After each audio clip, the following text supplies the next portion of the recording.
fiery conversation with myself and the rest of my crew. They'll be joining us shortly. It's hard to find good help and get these guys to be here on time, but hey, I have no choice in the matter. I have a production manager who is also my wife, and as you know, she is a warden in my life, keeps me on the straight and narrow. So here I am at 7 o'clock sharp. No quos, no woes, baby. I'm here at 7 o'clock. And I want y'all to sit back and relax and get ready for a wonderful show tonight. We're going to talk about a few topics. If you have a topic that you want us to talk about and us to tap into, please feel free to chime in or text in or comment on the post itself. And my production manager will get the question over to me, and we'll get started with that question. Is that Big Reggie signing in with me? Yeah, what's going down? Hey, what's up, Reggie? How you doing, Bubba? Oh, I'm hanging in there. How about yourself? Oh, man, I can't complain. I'm laying back riding another Saturday night here in Houston, Texas, baby.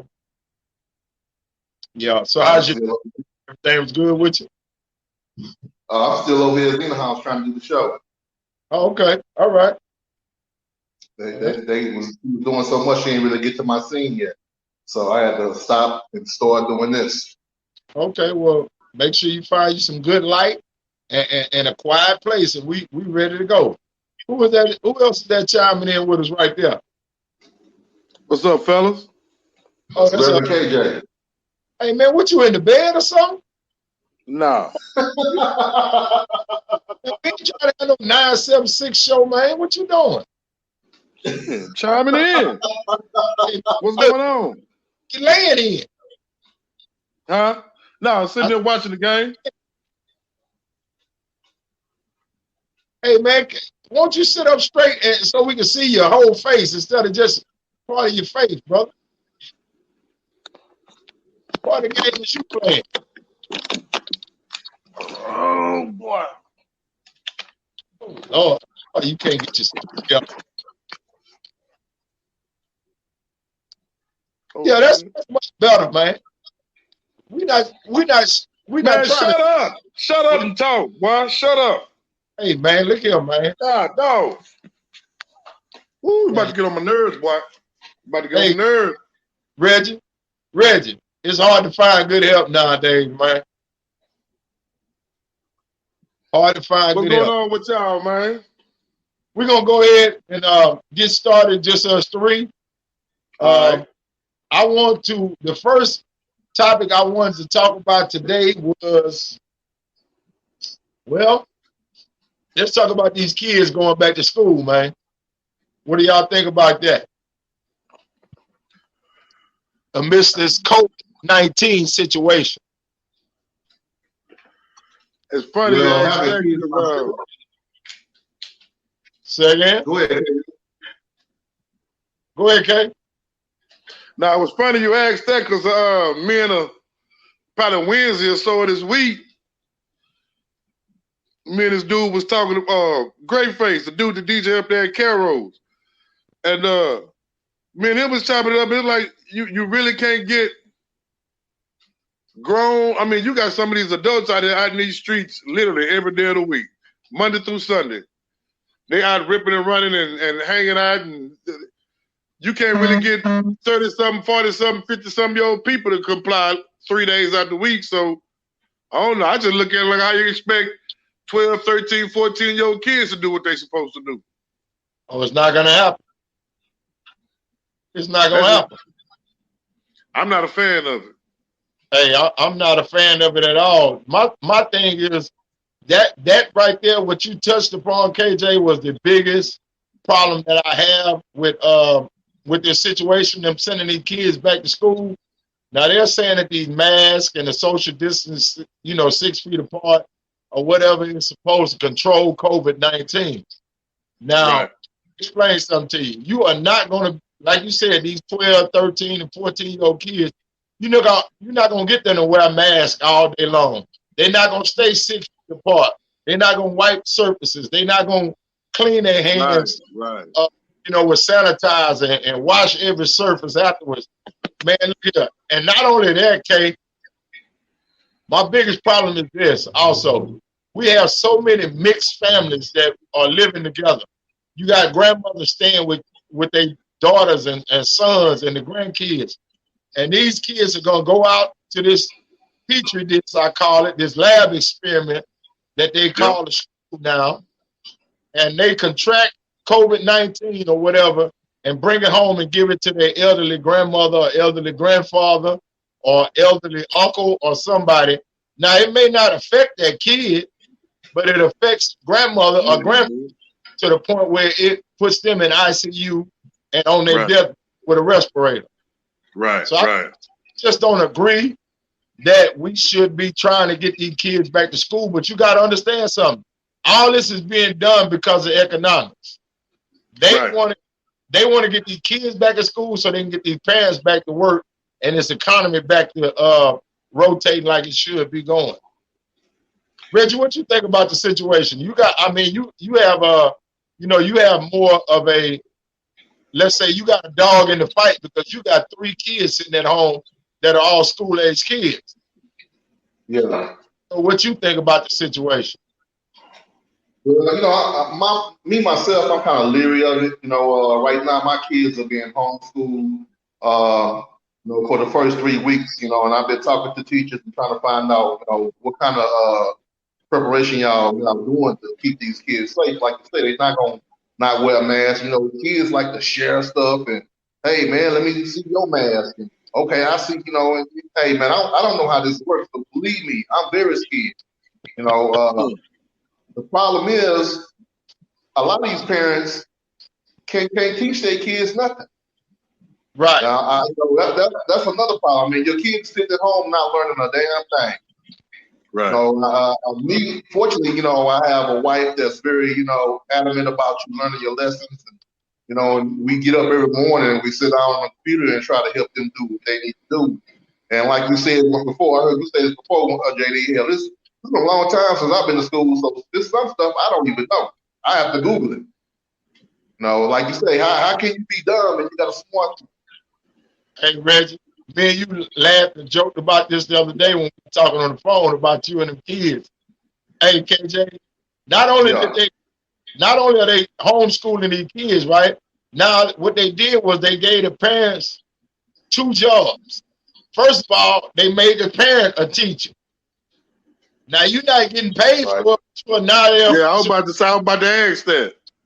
And not only that, the second thing is, KJ, the parent has to go back to school because you having to relearn stuff so that you can help your child. Yeah. Sit you as a parent. Yeah. That's what I find myself doing right now. Reggie, let me ask you this, Reggie. With that homeschooling. Hey, KJ, y'all on Google now, man. He got the Google stuff himself. When you homeschool, like say for instance, you helping them with something in algebra, you or your wife, and y'all confused about it, whatever. Is this somebody you could call that's associated with whatever program you're using, like a consultant or something? Yeah, Tyrone. It's called Google. It's called Google. You can call Tyrone. That's about it. You get on your phone and you hit that microphone and you ask Google the question. They answer for you. Yeah, I'm about to say you better get on Google, baby. Yeah, that is crazy to me though, for them to not be, it's just ill preparation, man, for this situation, man, because it stems all the way down from the head of our state, which is Donald Trump, all the way down to the school boards. They were not prepared for a situation like this, man, at all. We are dealing with a trial and error period, and I don't think that trial and error is something that should be, adhere to a situation that involves our children. Our young adults, our children, whatever, should not be put back in a situation, what do they call it? I don't know what you say. It's a dangerous situation. Put it like that. It's a dangerous situation to put these kids back into this school system right now. I think that we should let the kids sit out for a year, just do a homeschool for an entire year until they come up with some type of virus, some type of vaccination, some type of I said some type of virus, some kind of vaccine for this virus, and some type of definitive way to keep this from being spread. Because right now, they don't know how it's even spread. All that, I mean, the mask was the first thing they can come up with. Wear a mask. But I don't know if that's even deterred COVID-19 spread, because you still hear about so many cases every day being new diagnosis. Right. I don't know what I'm just thankful and glad that I don't have any kids that have to go back to school and have to, put my household in jeopardy. So Reggie, we'll be praying for you, brother. And they work it out. I hope, that no harm befalls your household during this COVID-19 situation that we're dealing with. Who else do we have on the line? Is that Kenny? I definitely appreciate it. Country boy. Oh, that's Kenny. Hey, the coronavirus should be over with, huh? Huh? What happened? What? I said the coronavirus. I said the coronavirus should be over with, huh? According to Trump. No. According to Donald, yeah. But every what day. was that? Do either one of y'all remember what that virus or whatever it was that we had to deal with when Obama was in office? But he jumped on it so quick before he could even get over here and spread out. He was all over it. I'm talking about ASAP. SARS. Yeah. Whatever. I don't remember. That's probably what it was. He set up a program. I think Trump got rid of that program. He set up he had built. He tried to he done tore it down just about. As soon as he got in, Trump tore it down. He defunded it. Hey man, you have to understand something. You had Obama, and then Donald Trump came in as the anti-Obama. Everything that Obama put together or tried to implement, Donald Trump's whole campaign was he was going to debunk and tear down everything done. And let me tell y'all something. All Donald Trump did was to show you the real true feelings of America, man. You got to understand something as a black person. White folks still hate us, man. That's just all it is to it. There is a inbred hate for black people. Now, let me explain something to you. They love us, but they hate us. It's like an abusive marriage. You get caught in it. You love your spouse, but you beat them. Yeah. And they stay there and take the beating. We have stayed here and took the beatings. We in a dysfunctional relationship with white society. We sit back and so many of us in our community, we still try and impress the white people. We still trying to be what they call accepted by white folks. You know what I'm saying? I saw a quote about 2 weeks ago that said, they love our culture, but they hate our people. Right. Well, that's the truth. Now, but you know what it is? They love a lot of white people, even the ones that love our culture. I'm not gonna say all of them, because obviously this don't apply to every white person on the planet. But what comes natural for us is entertaining to them. In other words, rapping, hip hop. That's natural. That's just how it is in South Park, in Sunnyside, in Cabrini Green, in Brooklyn, in LA. I mean, the way you dress, the mannerisms, the fly terms we got, that's natural for us. But it's entertaining to them because it's something they can't do. That's just in our genetic, the way we talk, the way we dance. You know what I'm saying? It's just things that are natural for us, and they're intrigued by it because it's something that doesn't come natural for them. So they try to gravitate to that. It's like it's like these little 14, 15-year-old girls having babies. You want to have a baby, but you don't want to have to deal with the responsibility of having a baby. Right. That's how they view us. They want our culture, but they don't want to have to deal with the responsibility of dealing with us as a race. You can't separate the two. They go hand in hand. Right. You're absolutely right. Well, the thing is, we have always... The same thing they like about us, they use against us. Huh? Say again, Reggie? I say the same thing they love about us is the same thing they use against us. Yeah, but mean echo. Reggie, you got a mean echo in there where you at, so we having a problem hearing you. Yeah, well, let me step out this room. It is kind of echoish in here. Yeah, wow, you get a reverb like you got a auto tune or something in there with you. Reggie Payne or something. Reggie Payne. Reggie I Trout. can't believe it. Ooh, she all on me. Reggie Troutman. Reggie Trout. The OG, the originator. R.I.P. Roger, baby. R.I.P. That was a bad boy right there. Oh, yeah. That was my group. Yes, he did. Heard my heart when I heard that boy die. Damn, by his own brother, too. Yeah. Didn't his brother kill himself after that, too? Right after he killed Roger, he turned the gun on himself and shot himself. Well, yep. If he let it go, he should have just took himself, left Roger here, man. I could still be getting some cool ideas and stuff, man. You ain't lying. He hit it through the grapevine. I don't know if it's family members, but they still have a group called Zap performing hits, though. Oh, yeah. Well, so it's the group. It's just Roger's not part of. You know, the group was Zap, and Roger was just, he was Roger Troutman. He was the headliner, vocals. But they still are able to do the music and do shows, I'm gonna tell you what was bad.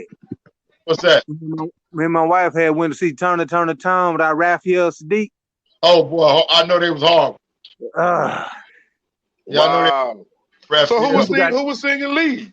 I forgot the guy's name, but people got to walking out. We was at the Arena Theater. It's bad when the hometown act is better than the headline. Right. I was like, man, please. Some of these groups, though.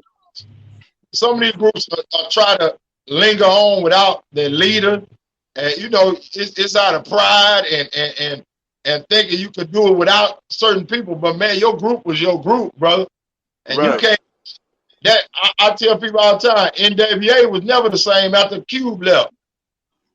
And see, that's why I had a lot of respect for Dr. Dre, because right before, I said after Cube left and took his writing skills with him, NWA, me man. They said that Dre was talking about doing the NWA reunion back in like 93, 94. Supposedly they had squashed the beat, but after Easy died, like Dre said, man, it just NWA just ain't gonna. I mean, you think of NWA, you think of Easy E. You know what I'm saying? Exactly. It just ain't gonna work. It just ain't gonna work. No, you're right. But that's just it just be that pride and that bickering, that money. That money. Look, money make people start acting funny, man. Yeah. And do you realize they all died in back-to-back years? Easy E 95, Pac 96, Big in 97, and Roger in 98. Yeah. Talking about back-to-back losses. The thing about it is, sometimes that success can ruin a group. You know what I'm saying? When y'all out there struggling together and trying to get it, you hungry for it. Y'all taking care of one another and looking out for one each other. But when all that money start falling in there, you think you getting $5 more than your person next to you, or they getting $5 more than you. All of a sudden, there's some turmoil and strife. Right. That's just a lot of times, like I say, success will ruin a good group. That's why I really got a lot of respect for Bobby Brown, because that scene on that New Edition documentary. He said he really said that to Ronnie. He said, "Man, look, before any of us was famous, we was all just some little knucklehead little partners running around Boston, Massachusetts." And Exactly. he said, at the end of the day, whether we rich or whether we poor, we still family, man. And I really kind of felt it. I really kind of felt that boy right there. Oh yeah, but you know, like I say, it's hard when you got all that money, fame, and drugs and women and all that clouding your head. You know, it's hard at that time. You know, Yeah. But like they say, hindsight is 20/20. Yeah. It's all crystal clear. You know, after it all went down. But you know, sometimes you go too far to go back. Yeah. I seen that happen too. Yeah, most definitely. But anyway, sometimes. Another Kenny Wayne, you got a topic you want to talk about this week? Yeah, it's something I talked to you about before. Say we being a homeowner, I look at like how they saying we should go back and spend money with our black people, right? Right. So I look at like lawn work. I do my own. Like my neighborhood, you don't see nothing but Hispanics doing it. Right.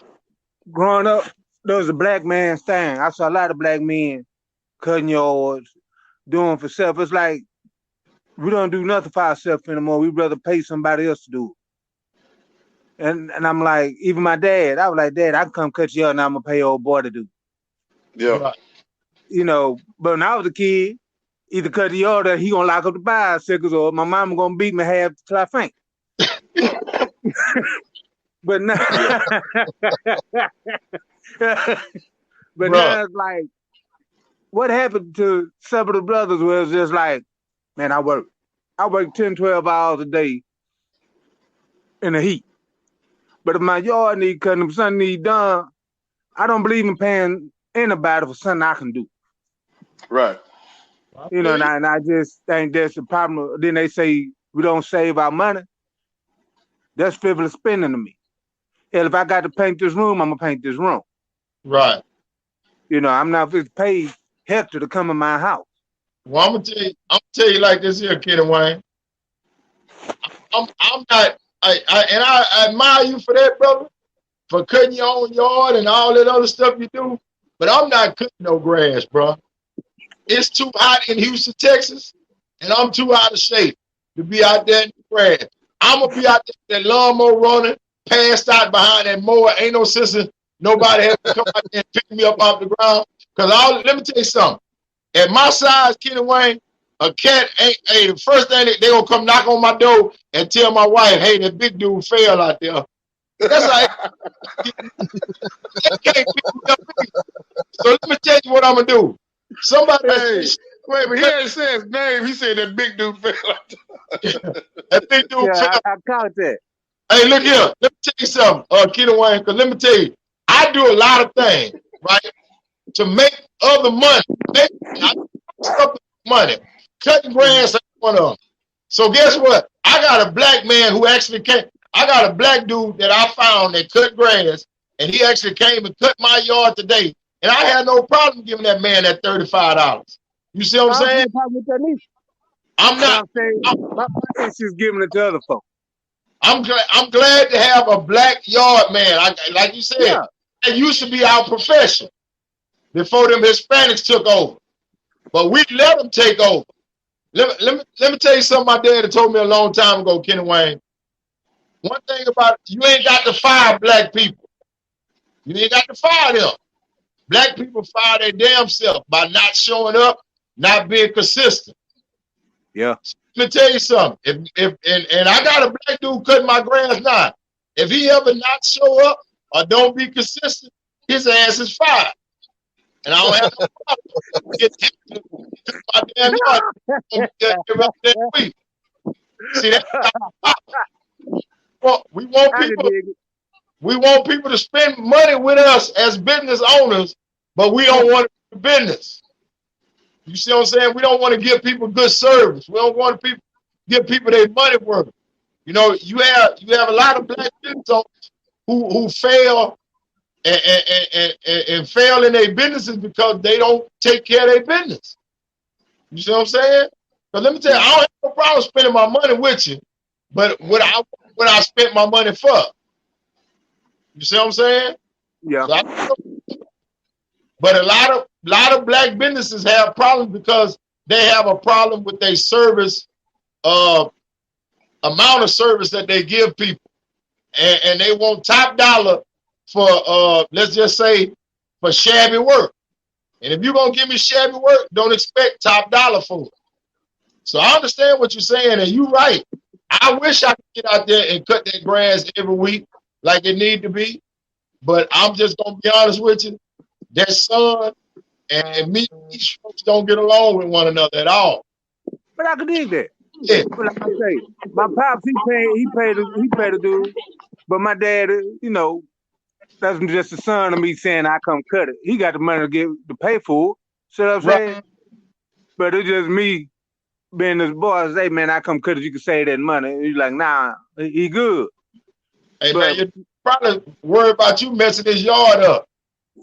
My old man the same way though, Kenneth Wayne, because when I first came home from jail, I was cutting the yard and this and that and other, but he was still paying the Mexican landscapers every week even though they wasn't cutting. When I found that out, I just stopped cutting and I asked him, I'm like, well, man, if you're gonna still pay them, you know, I'm just gonna let them get it. He said, well, I did that because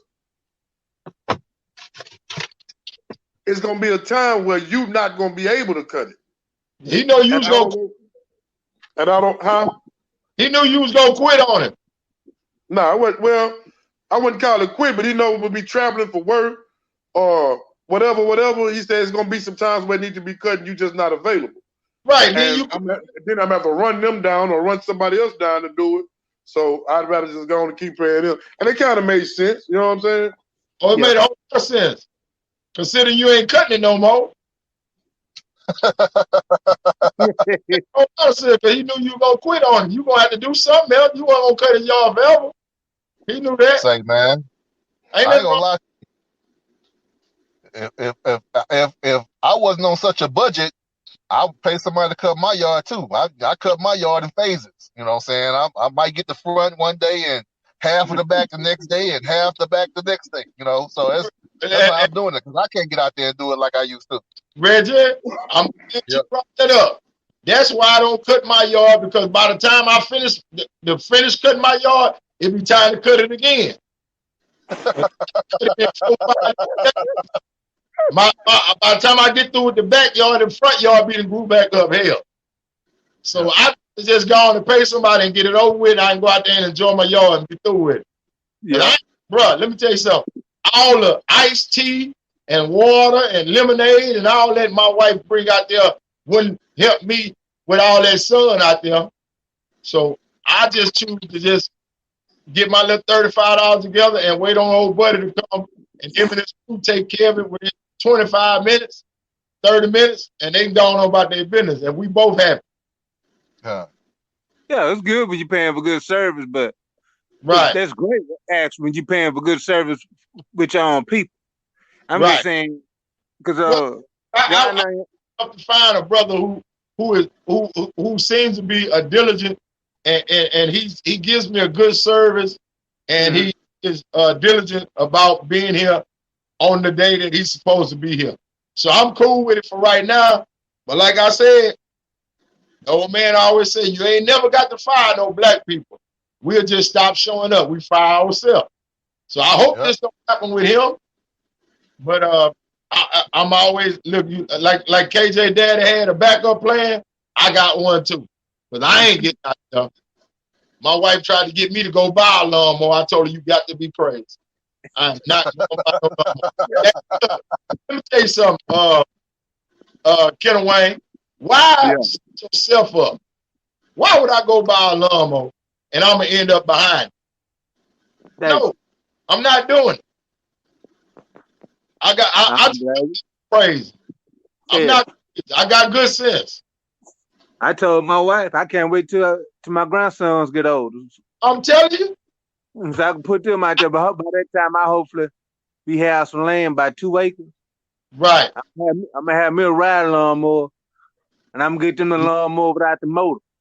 They Right. can't use the blower. They got to sweep leaves and everything. I'm be sitting out there with my not to bill. leave it to Beaver lawnmower. Yeah. Yes, sir. He's not to She leave it got to mad. Beaver She gonna do lawnmower. my grandbabies like that. She got enough feelings. Let me tell you something, Ken Wayne. My daddy, after I was 12 years old and I was taller than the bar on the lawnmower in the back, Yeah. my daddy never cut the grass from the time I was 12 years old till he died. Because after I left college, my daddy asked me when I was packing up to go to college, he said, "Hey, you got everything packed?" I said, "Yes, sir." He said, "No, you don't." He said, "I ain't see you put that lawnmower in your bags. You take that lawnmower with you so your mama don't think I'm going to get out there and cut that grass." My dad went to college, and they still got the same yard man. Right now, today. Bruh, my old man was not cutting no grass. Now, he wasn't finna cut no grass, bro. He never cut grass from the time I was 12 years old until he passed. But anyway, enough about that situation. Hey, look here. I want to ask y'all a question. We hear the mantra, Black Lives Matter. Black Lives Matter, Black Lives Matter. We hear that, see that all over the internet and all that stuff.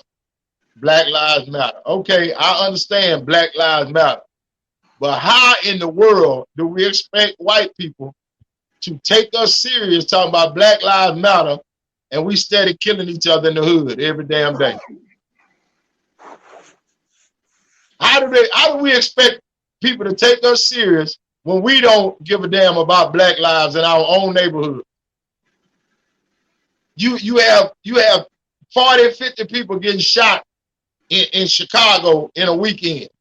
You got numerous people every day on Fox 26 News right here in Houston. But you know, all these different news channels of murders being happening right here in the hood.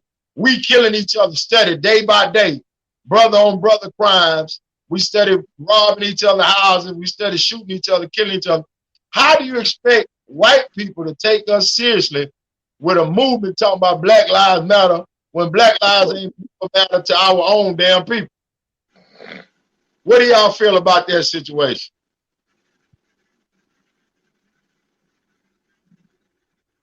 Hello? Well, I look at it like this here, JD. The hell happened? I mean, y'all, hold up. Y'all some educated brothers. I know damn well y'all. How I feel about it. I think Black Lives Matter is a good move. But like you say, we don't care about our own selves. So why should the white folks care? Even if we wasn't killing ourselves, doing what we're doing ourselves, it still wouldn't matter to them. Because they don't care for nobody but themselves in certain aspects. Now, I think as far as the movement goes, I'm with it. What's going on in the neighborhoods, me and my daddy had a talk a couple of months ago. And he was like, you know, everybody was reporting all these murders. He said, but growing up, the difference is that thing we holding in our hand, they didn't have. He said they was killing people then. They was finding bodies at rampant rates. He said, but you only had 2-3 news stations. You know, right. He said it was bad then, it's bad now. The world turns on the axis. So what's been going on in the neighborhood, that where he grew up in Third Ward, they was middle class. But like down in the bottoms, right, that's what they did. You know, you found bodies, you let her have 5-10 killings in one weekend. But you didn't have nobody reporting it like it is now. Right. Well, the thing is, everybody, like you say, everybody got a cell phone now. So it's been the same things that are going on nowadays have always been going on. But like you say, everybody got a cell phone and everything is recorded now. You know what I'm saying? Yeah, and that, to me, that's good. The only thing bad about it, the police could be dead to the wrong. Did you take care of it? And the police could be dead to the wrong, and they don't get punished. But you let one of us go out there and kill somebody. We going to prison. They could have the same footage the police had of them killing an unarmed black man. Now I go kill an unarmed black man. I'm getting 99 years. He going home to his wife with pay. That's the only thing I don't like about what's going on right now. That's why that's how I look at the Black Lives Matter and what's going on with us. Because Black Lives Matter is good, but it ain't the best. Like far as the organization go, everything have holes in it. Right. KJ, what you got to say about that, Bubba? What you think about it? I think we got somebody just came in. Oh yeah, that's Sam. That's one of my partners, Sam. He joined us, man, tonight. He just came in a little late. And I didn't know if he was gonna make it on the show tonight or not. So that's why I didn't miss it. But yeah, that's Sam. Sam, this the guy, and Reverend at the top. All right. Sam, what we were talking about, let me just to speed on what we're talking about. I'm talking about Black Lives Matter movement, but we keep hollering about Black Lives Matter, but we steady killing each other in the hood. So how can we expect white people to take us seriously, a movement seriously, and we don't even treat each other right? So KJ is about to give us his opinion on this situation. And then I'll come back to you, Sam. What's up, my brother? Right. First of all, just a statistic for you. I think it was about a month and a half, 2 months ago. Me and this guy looked it up. It was like 83% of white. I think it was 83, somewhere around there. Percent of white people that are killed by other white people. So let's chew on that for a second. First of all, secondly, when you have a narrative, when I say you, I'm talking about the media, the government, the slave catchers, police. When you have a narrative, you do everything to perpetuate that narrative. If your narrative is that black people are bad, the ghetto, the thugs, you're going to do everything through the news and through the media to continue that narrative. Are black people killing people in the hood? Yes. White people killing people too. Just as big a rate, if not bigger. But you don't see that on Fox. First of all. Second of all, to me, when you force over a 400-year period a group of people into small condensed areas, you deny them of their day-to-day needs, you deny them of financial resources, you deny them of economic resources and programs to better their circumstances. You have the conditions that you have in the Dead End, in the Cabrini Green, in Marcy Projects. You have those type of conditions because of what you do to them on a day-to-day basis. And these are things that happen when it's a saying I heard a long time ago. Oppression leads to depression. And they say depression, but it really means all kinds of mental issues. Are the brothers that's out there killing other brothers wrong for that? Of course, definitely. I believe. And if they caught, they go to court, they'll have their day in court, and it'll be dealt with. But what I am saying is you can't, and when I say you, I'm not talking about anybody here, I'm talking about white America. You can't, number one, you're trying to deflect on what the real issue is. And the real issue is to get y'all to acknowledge the fact that we are an entity. And us, black people. Number one, that's why when that comes up, that's a deflection of what the real issue is. Number two, to me, it's like you done messed over black folk for 400, 500 years, and the conditions that we have in the hood is a byproduct of that, but now you want to look back and say, y'all wrong for that. We are how we are. We are the way we are because of what you've done to us. And when we've tried to branch out, when we do have people that actually make it out the hood and become a success story, y'all do everything y'all can to defame them, i.e. Bill Cosby, i.e. everybody else. Either you run their name through the mud or you kill them. Or you try to find something to smear a black person. So it's like, what route do we take? Everything we do is under a microscope. And to the point to where not it's only broadcast in the wrong way.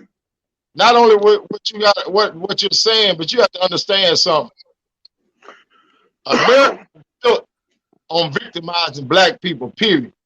Our entire government, culture, our entire just the American way of life has never ever benefited black folks. So that's why I didn't understand when the hell Donald Trump was talking about make America great again. When the hell was it ever great for black people? It ain't never been great for get off the damn ship. So this America has never been great for the black man. We have been victimized and used for economic gain. You got to understand something. America got 400 years worth of free labor to jumpstart the economy and the economic growth. That's what the free black labor that was made in America for cotton picking and all of that, the cotton products and all the other different things that were produced on the plantation, put America ahead of the economy of the entire world, just Right. off the black folks. So we have never, you have never had it great in America as a black man, as a black society. We have always been the bottom of the barrel. We were from the first time we got over here. So I don't understand what they're talking about make America great again, but I understand what you're saying too in a lot of aspects, but we cannot ignore the fact that we have a lot of sicknesses in our own community that we need to start dealing with first before we can expect white people to accept us and to help us out in our causes. Sam, you got anything you want to say about this situation, brother? Well, you know what? Let me say it like this. Black Lives Hello? Matter. I like what they're doing. Can y'all hear me? Sam on here, man? Can y'all hear me? I can't hear Yeah, I you. can hear you. And I can't hear Sam at all. you can't hear me? You can? I don't think he can hear you, Sam. I can hear him. You can hear me, right? Yeah, I don't think JD can hear you though. You can't hear him, JD? JD. Yeah, I can barely hear you, KJ. Oh damn. There's something that went wrong on my end.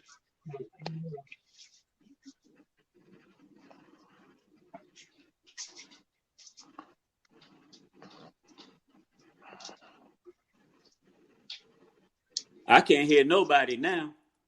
I don't think nobody talking. Oh, Trying to let you get. If you want to keep rolling though, we can fill him in though if you want to. well, I would say it like this. When it comes to Black Lives We'll Matter, fill him in, Sam. Sam. huh? Sam. You can keep Yeah. going. We'll fill him in. All right. See, now I can't hear you. No. Hello? I was I listening. can't hear KJ. I was listening to you. Check. Radio check. We'll have to come back in, I guess. You can't hear nobody either, Sam? Right back. Y'all keep going. I think it's just me and you, Sam. In and out. It's going in and out. I can hear all y'all just fine. Now Well, I JD gone for a can second. hear you now. Can you hear anybody, Killer? Yeah, I can hear y'all. Yeah, I ain't having no problems on my end. But now I was saying that Where because JD it's go? like, huh? I think he's trying to get his microphone fixed.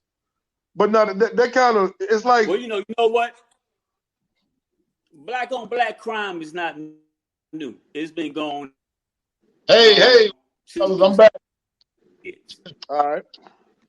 But now, and this is what I think personally, since Black Lives Matter started, the media and the white people, they're threatened by Black Lives Matter, right? And what they're showing, the police brutality Right. and everything. And they got to bring up something to the Let me explain something to you. Let me explain something to you, and Sam. that's black on black crime. let me explain something to all you brothers, man.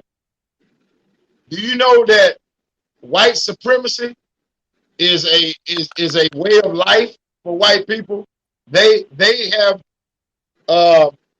been violent everywhere they've ever stepped their foot on a piece of land. They take it over with violence. And period. That's and what they do. Let me explain why black men are so feared. I'm just say feared by the white community.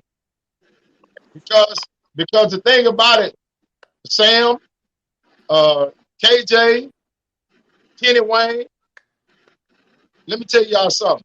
The sperm that is in your body can end white folks. It can it can make them extinct. You want me to tell you why? Because we have black men can reproduce. Only thing a white man can reproduce is another white child. But he has to get with another white woman to do it. A black man, whatever he touches, it's black. So you see what I'm saying? So any of that baby batter that y'all pass out can get rid of white folks. They see it as an extinction. And we are a threat to their very existence as a race. White people, if we keep on intermingling, having babies with them, they will soon become extinct. There will be no white people on the earth, and they know that. So they are actually fighting for their own existence, and they fight with such treachery. White people will kill and destroy anything that they touch.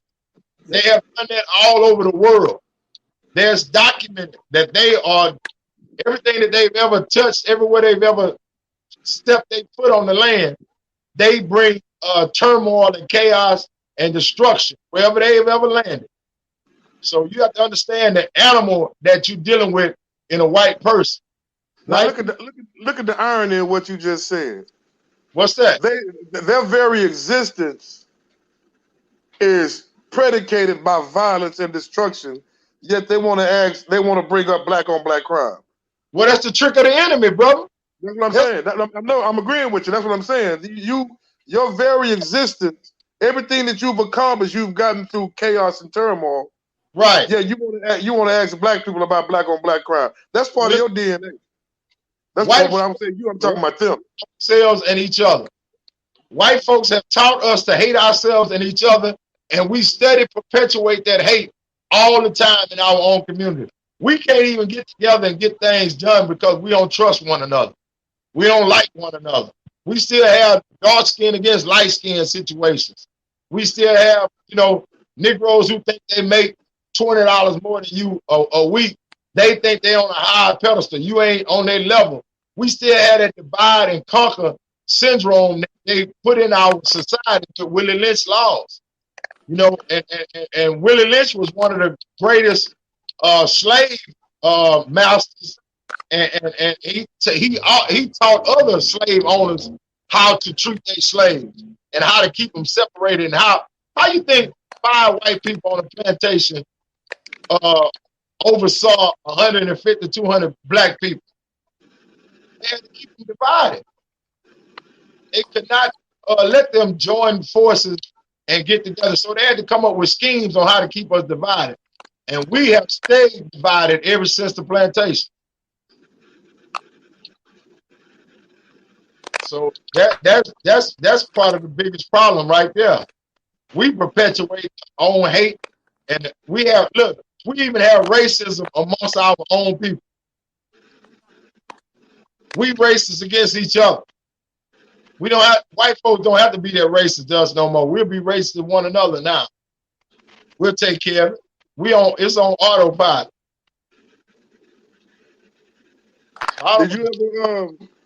Did you ever hear back from that dude about the baseball team? He ain't never get back with you, huh?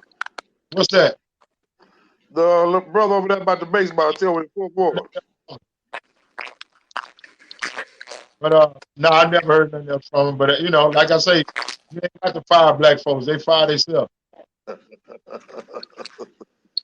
Hey, Sam, Go ahead and how do you feel about this? All that noise in the Hello? yeah. So, Is that can y'all hear me? phone? I can hear you. Hello? KJ, I can hear you, man. K, I can't hear. Sam, I don't know if y'all can hear me, but I can't hear nothing. yeah, you might have to go out and come back in. No. Sam. Talking about KJ. KJ said he can't hear nothing. Just like I couldn't hear nothing earlier. Kenny Wayne, can you hear me? Yeah, hear you loud and clear. Okay. Sam, can you hear me? Sam must can't hear me either. But anyway, huh? What? I mean, I asked Sam a question. How is he going to answer it if he knew it? Hello?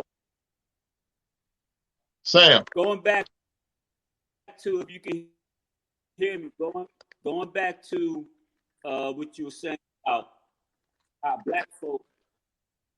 black folks treat each other. This goes back to slavery, man, and they taught us to be like that. Yeah. Yeah, we were taught to hate ourselves, man.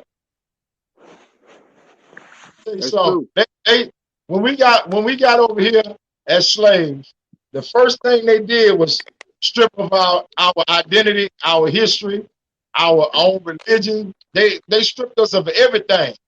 That is the only way that you can control a person, for sure, is to strip them of all knowledge of who they are or who they were, and then you feel the identity that you want them to have.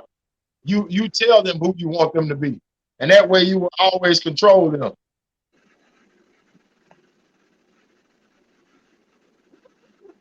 I'm back. I can hear y'all fine now. Yeah, I know you had to switch off and come back on. That's what I had to do too. I don't know, some kind of glitch that happened inside the app. But like KJ, that you know, we have been victimized since we got off the boat over here the first time. You know, that's just how it works. Right. We have never recovered because it wasn't designed for us to recover. No. You got to understand something. We were brought here for economic purposes only. We were considered property. We were only here for the advancement of white people, economic advancement of the entire country, because they use all the textiles, all the cotton, all the sweet potatoes, all of the potatoes, all of the just the farming that we did for free, and for America was sent out in export to gain money back to the United States. So they got 400 years worth of free labor. If I can get 40 days of free labor around my house, my whole household would change. You know what I'm saying? So imagine 400 years of free labor to set up an economy. Yeah, you ain't never supposed to go broke again. And that's what has happened in America. See, America owes black people, I don't know how they would even start reparations, to be honest with you, brother. As much money as they really owe us for the free work that I did.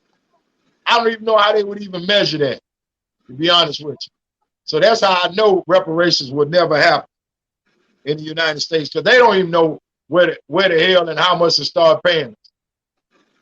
You know what I'm saying? And you best believe something like that will be under close scrutiny before they ain't gonna just pass. I know they don't even want to give us a regular $1,200, and that they trying to get that to everybody. So you know they sure ain't trying to pay no black folks.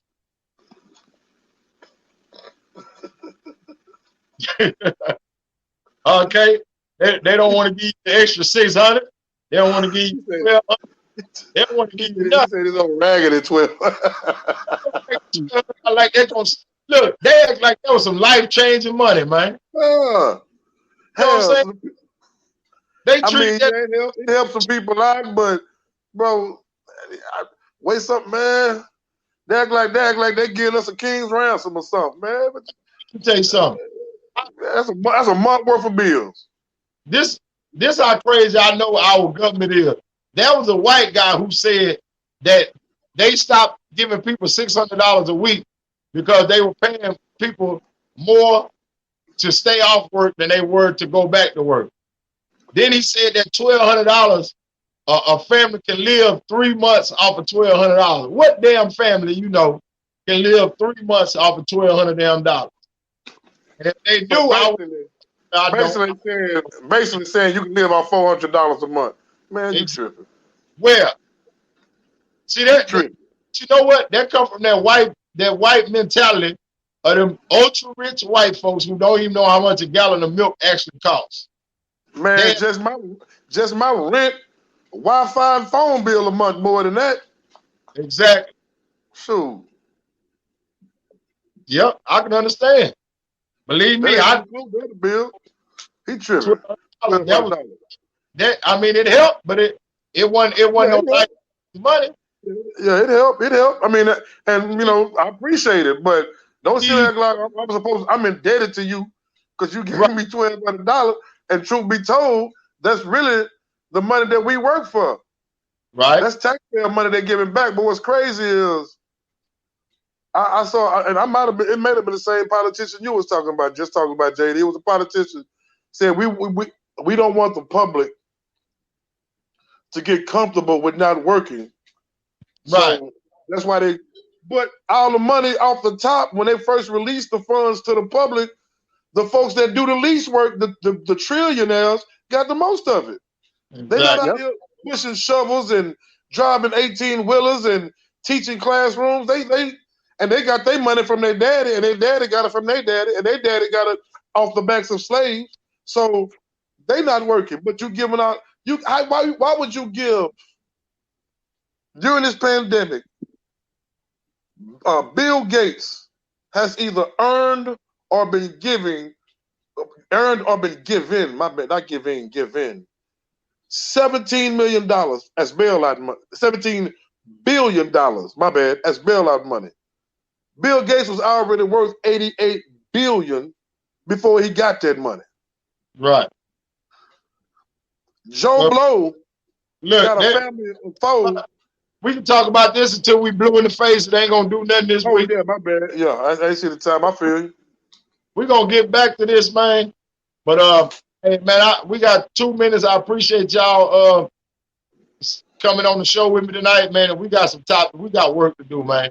But look here, Kenny Wayne, go ahead and sign off. Well, this Kenny Wayne, the resident of Country Boy. It was good seeing y'all. Hope y'all have a great and blessed week. Keep in touch. And to the people out there in Radio Land, y'all be safe and have a good Sunday at church or wherever you watching church at. Right. Appreciate you, Kenny Wayne. Go ahead, KJ. Sign off, baby. Man, this is KJ. Once again, fellas, it's always good seeing y'all like this, having these grown folk conversations. But yeah, like you just said, JD, man, we got to get it together, brother.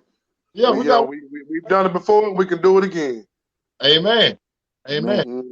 Yeah, this JD signing off for JD's Man Cave, man. Look here, I appreciate you fellas coming on the show and chiming in with your good information, insight. Like I said, man, we are black men educating black men, man. So that's what we're supposed to be doing, baby. So let's get our game together and let's step up in the hood this week, man, and do something to better our communities, brother. So I'll see y'all next Saturday. We'll be right back here, man. Y'all have a good week. Holler at me if you need me, baby. All right, JD. We'll see y'all next time. Appreciate you.